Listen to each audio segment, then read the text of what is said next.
High, চলুন আপনাদের আজকে দেখাই ডিসেম্বর মাসে আমি কোন কোন বই পড়েছি। বেশি পড়তে পারিনি, ওই 4-5টা হবে। তো দেখে নেওয়া যায়। আমি প্রথমে মাসে পড়েছিলাম জীবন কাঠি। জীবন কাঠি আমার জন্মদিনেই আমার একজন প্রিয় একজন মানুষ আমাকে গিফট করেছিল।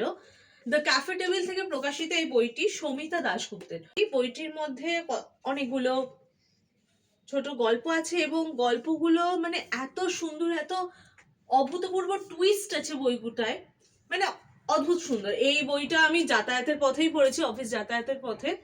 সেকেন্ড যে বইটা পড়েছি সেইটা হচ্ছে কবির বৌঠান, মল্লিকা সেনগুপ্তর কবির বৌঠান।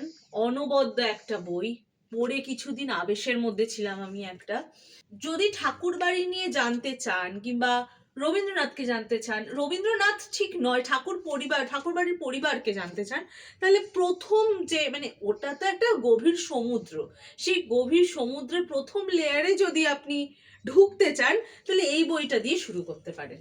এরপরে আমি যেটা পড়েছি সেইটা হচ্ছে, এই সিরিজটা আমি শুরু করেছিলাম এই বছরের প্রথমে, আর এইটা হচ্ছে তার লেটেস্ট বই, সৌভিক চক্রবর্তী নীরেন্দ্র ভাদুরী সমগ্র 3য় খণ্ড। এখানে আছে দুটো, একটা উপন্যাস যেটা কিনা আগে শুরু হয়েছে আগের খণ্ডে, সেটার কন্টিনিউয়েশন এটাই আছে, আর একটা গল্প আছে। এরপরে যেটা পড়েছিলাম সেটা হচ্ছে ক্ষত্রবধূ বাণী বসু। এটা নিয়ে তো আলাদা করে কিছু বলারই নেই।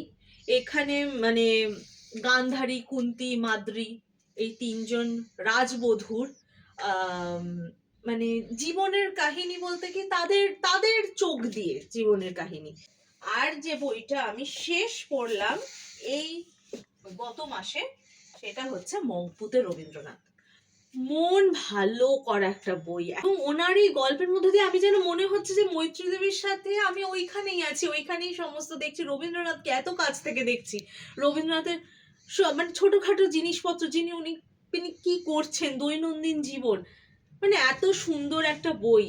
এই হচ্ছে আমার ডিসেম্বরে খুব ছোট্ট কি পড়েছি, মানে ডিসেম্বরের আমার বইয়ের ডিসেম্বরে এই কটা বই পড়তে পড়েছি, এবং এই সব কটা বই মানে এত ভালো লেগেছে। আর আপনারা দেখে থাকবেন রবীন্দ্রনাথ নিয়ে আমি 2খানা বই পড়েছি এই মাসে, এবং আমি রবীন্দ্রনাথ নিয়ে আরো বই পড়তে চাই। আপনাদের যদি কোনো সাজেশন থাকে প্লিজ কমেন্ট বক্সে জানাবেন। আমি রবীন্দ্রনাথকে আরো জানতে চাই এবং রবীন্দ্রনাথ নিয়ে আরো পড়াশোনা করতে চাই। আর আমার এই ধরনের ভিডিও আরো পেতে চাইলে please follow and subscribe. Tata.